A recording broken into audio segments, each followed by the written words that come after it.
Hi everyone, আশা করি সবাই খুব ভালো আছো। তো আমি আমার নেক্সট মিনি ব্লগ আমি শেয়ার করছি। এটা শেয়ার না করলেও আমি পারলাম না, কারণ এটা এতটাই আমার কাছে গুরুত্বপূর্ণ জিনিস।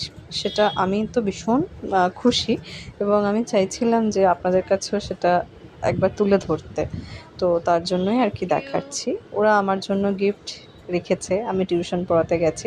তো So তোমরা sweet. নিজেরাই দেখো ওরা কি Thank you বলছে, so much. শুনে না। I made some puzzles in this, Huh? and the bracelet is not that good, but I tried to make it. All the best. Okay. তো গিফটটা যখন আমি খুললাম তখন আশ্চর্য কিছু জিনিসপত্র দেখতে পেলাম তারা হাতে বানিয়েছে। এটা জিনিসটা দেখতে খুবই ছোট, মানে দেখতে খুবই খারাপ মনে হলেও এটা একটা শিক্ষক বা শিক্ষিকার কাছে অনেক বেশি পাওয়া, কারণ এটা তারাই রিলেট করতে পারবে। এটা অনেক বেশি ভালোবাসা দিয়ে তারা বানিয়েছে, যেটা আমায় যদি কোনো একটু বেশি এক্সপেন্সিভ জিনিস দিত বা টাকা খরচা করে তারা জিনিস দিত, তার থেকেও না এই জিনিসটা ভীষণ একটা পছন্দের বা ভালোবাসার। ওরা খুব মন দিয়ে সেটা বানিয়ে আমায় দিয়েছে।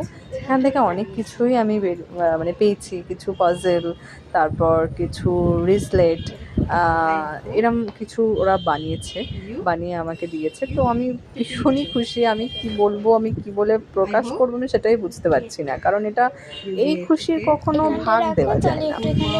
তো আমি একটাই কারণে এটা বলার, যে এই যে বাচ্চাদের একটা ভালোবাসা, এটা খুবই মানে খুবই ভালো লাগার একটা জায়গা।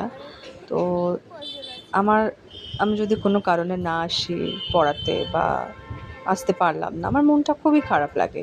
মনে হয় যেন কিছু একটা হয়নি, কিছু একটা পাইনি। আসলে অনেক মনটা খুব ভালো লাগে, এদের কাছে আসলে হালকা হয়ে যায় মন।